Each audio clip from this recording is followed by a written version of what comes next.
Psalm 34 is a very rich, powerful, and comforting psalm. Let me give you the story behind this psalm.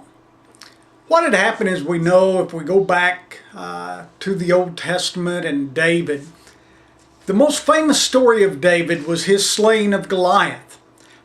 When he took a slingshot and his stones and he slayed the giant.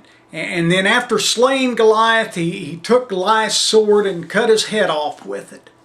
Well, this was a great moment in David's life, no doubt a great moment in the history of Israel. But at the same time, it meant trouble for David.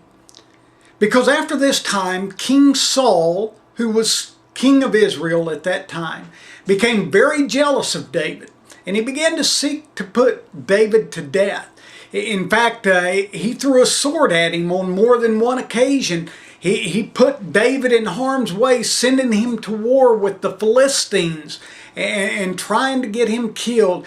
He chased after David, relentlessly seeking to put David to death. And David oftentimes had to run for fear of his life. Finally, David had just had enough, and his faith began to waver. And so David went and sought refuge in the city of Gath. Now, the thing about the city of Gath was that was a city of the Philistines. The Philistines, of course, were the enemies of Israel. Not only that, but Goliath was a Philistine soldier. So you see how far David had sunk in his life.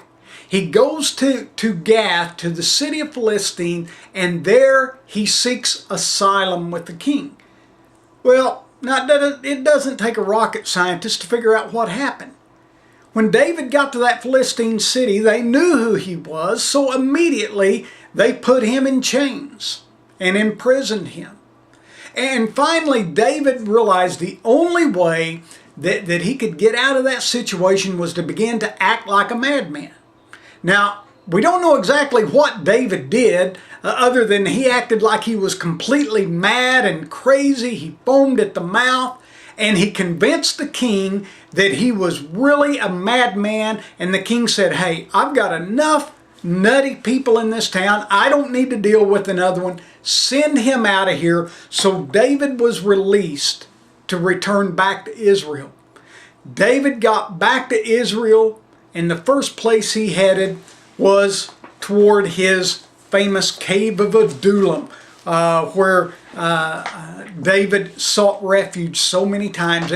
And there David waited on his band of basically thugs who became the central part of his fighting army. But it was there in that cave that David began to reflect over everything that had happened, and his faith, his spirit, and everything about David began to change, because he realized through it all, good and bad, how powerful God had worked in his life. Listen to how David begins this song. He says, "I will bless the Lord at all times. His praise shall continually be in my mouth." David said, I'm going to bless God at all times, good and bad. Whether I'm having the greatest of times or I'm having the worst of times, I am going to bless the Lord, and His praise will be continually on my lips. Well, let's go on and see what else David had to say. In verse 4, David says, "I sought the Lord, and He answered me. He delivered me from all of my fears." David knew that his ultimate refuge was found in God. David sought the Lord in the worst of times. And what happened? Instead of God pointing an accusing finger at David, He forgave David, and He delivered David from all of his fears.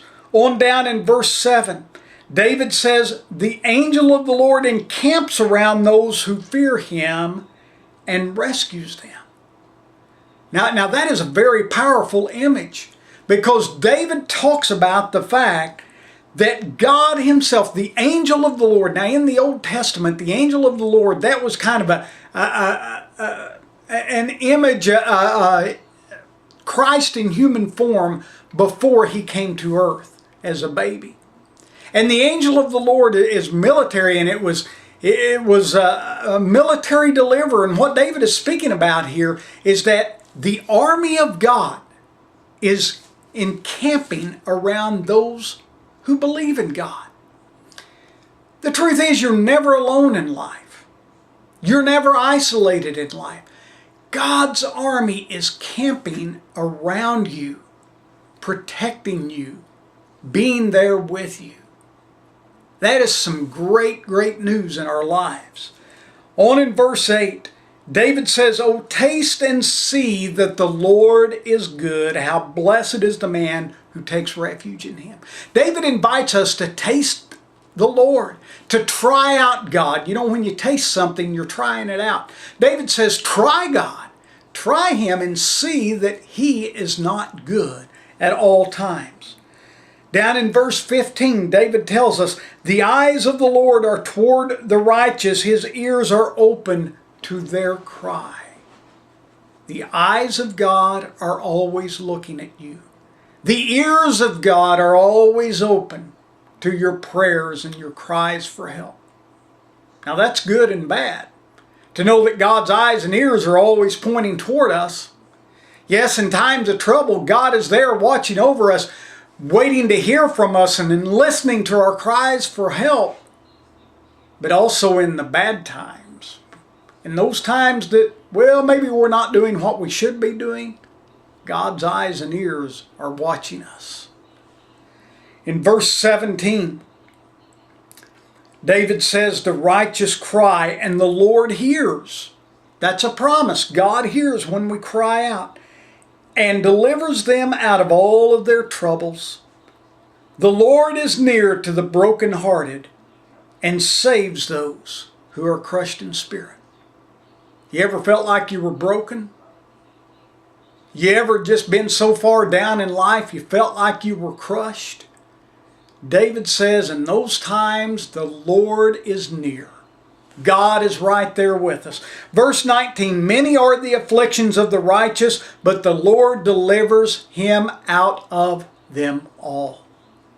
Man, what a blessing to know that in times of afflictions and trouble and distress, God is there to deliver us.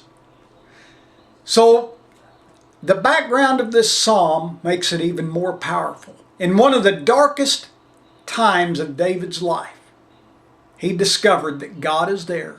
He's watching, he's listening, and he delivers him from all of his troubles and his fear. God is there at every moment of every day, encamped around us, protecting us and watching over us. God hears the cries of his children and delivers them from all their troubles. What a blessing to know that we serve such a great God.